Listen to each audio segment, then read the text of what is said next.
All right, Taylor Rowe, second place here at NCAA's. Your season has kind of been crazy, doing amazing things. How did it feel to compete and get the second place here? Sorry. And just how did it feel to get second place out here? You know, I never thought I'd be like this disappointed with the second place, honestly. And I know like I've come a long way, like probably in just the last like year or so. It's been really hard. I just haven't been myself. I haven't been running very well, and I started to find myself like in December, and I felt like I was really coming on, and I felt like I was ready to give her a challenge. And unfortunately today it was only about probably like 3K, but no, I'm excited with like the growth that I've had in just a couple months. But no, it's kind of a weird feeling that I have right now. Yeah. Did you ever hesitate to go out with her in the beginning? 70 first quarter.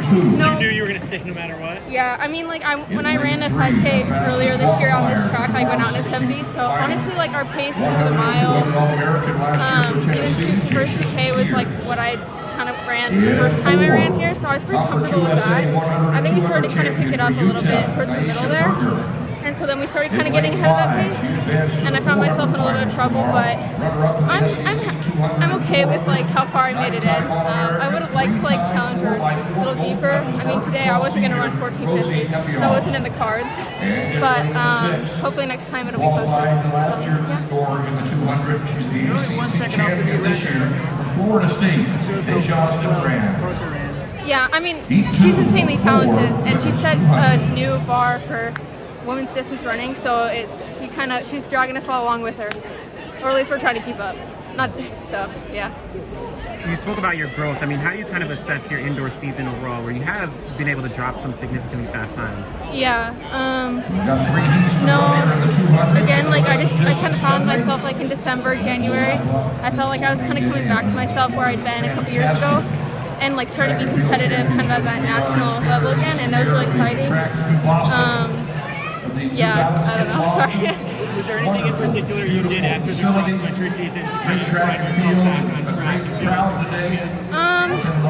I think I just put my head down and just got to work, and I just focused on, it sounds really like cheesy or cliche, but like focusing on the process, telling myself that I don't have to be there right now. I don't have to be any certain like, I don't know, fitness or whatever right now, but just focusing on like, okay, if the end of the season is June, it's like how much growth can I make in that time? But just being focused on like every day, making progress. So yeah. No. You've had a really long NCAA career. Yeah. How do you balance this point in the season and starting to think about what comes next? And I'm sure you're talking with agents and groups and other coaches.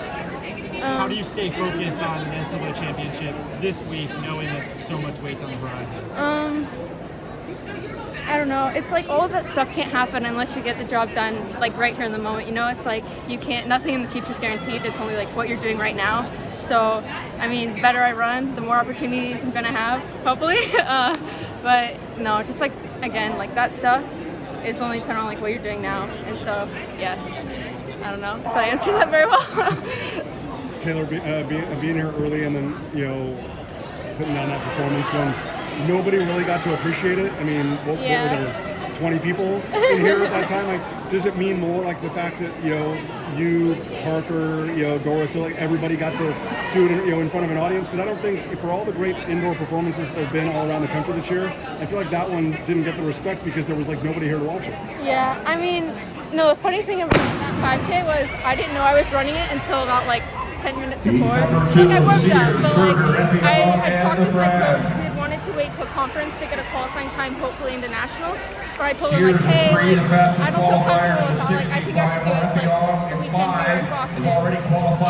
And I like negotiated. I was like, just let me warm up. Just let me warm up for the race, and then we'll decide. And then I was able to convince him to let me do it. So. Yeah. And how special is it just to continue to see those sessions? Oh my gosh. Cross country was amazing, but this is like a whole nother level. No, it's insane, and she deserves it. Honestly, she has been through so much over the course of like her collegiate career, just being injured so much. I've never seen somebody take so much time off, but just be so resilient and coming back to their current, like their peak fitness, like so quickly. It just speaks how talented she is, and so, yeah. Good job out there. Oh, Great thank job. you. Thanks.